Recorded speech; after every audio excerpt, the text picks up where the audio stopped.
প্ল্যানটা ছিল দাদা আর ভাইয়ের জয়পুরে যাওয়ার, কিন্তু মা বলল আমাকেও যেতে। তারপর আমিও জলদি জলদি রেডি হয়ে চলে আসলাম।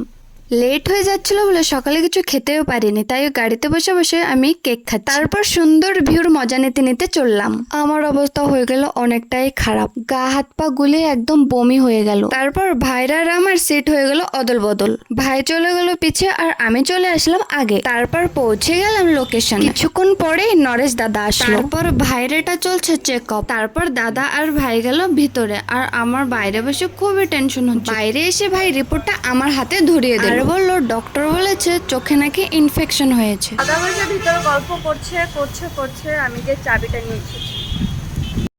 ভাইকে ডক্টর বলেছে দিনে 5-6 বার ড্রপ লাগাতে।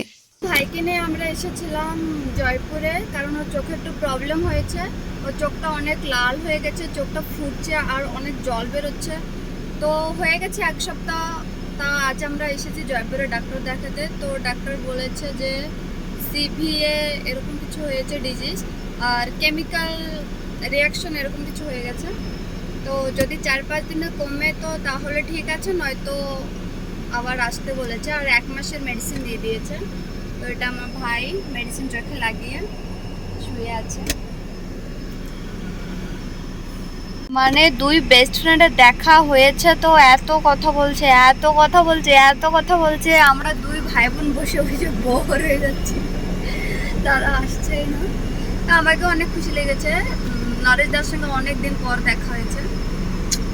তো আমরা এখানে চলে এসেছি হোটেলে খেতে, কারণ সকাল থেকে কিছুই খাই নাই। লেট হচ্ছিল বলে দাদা বলছে চল খেতে হবে না, খেললে লেট হয়ে যাবে, তাই চলে এসেছি।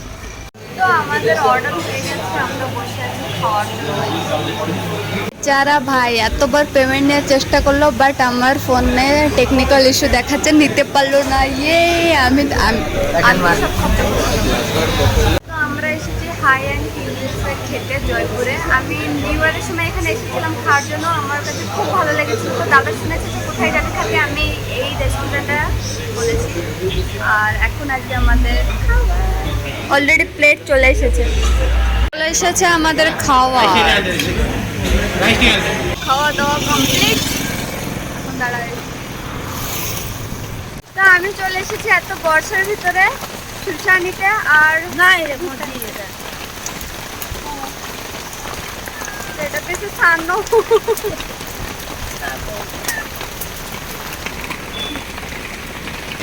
জয়পুরে এদিকে অনেক বর্ষা হচ্ছে, বহুত বর্ষা হচ্ছে, তার ভিতরে খাওয়া বন্ধ নেই। তো সবাই যখনই যারা এই রোড দিয়ে যাবে, তো দাদু দিদিমার দোকানে নিশ্চয়ই আসো। তো আমাকে খুশিতে একটা ভুট্টা ফ্রিতে দিচ্ছে, দেখো।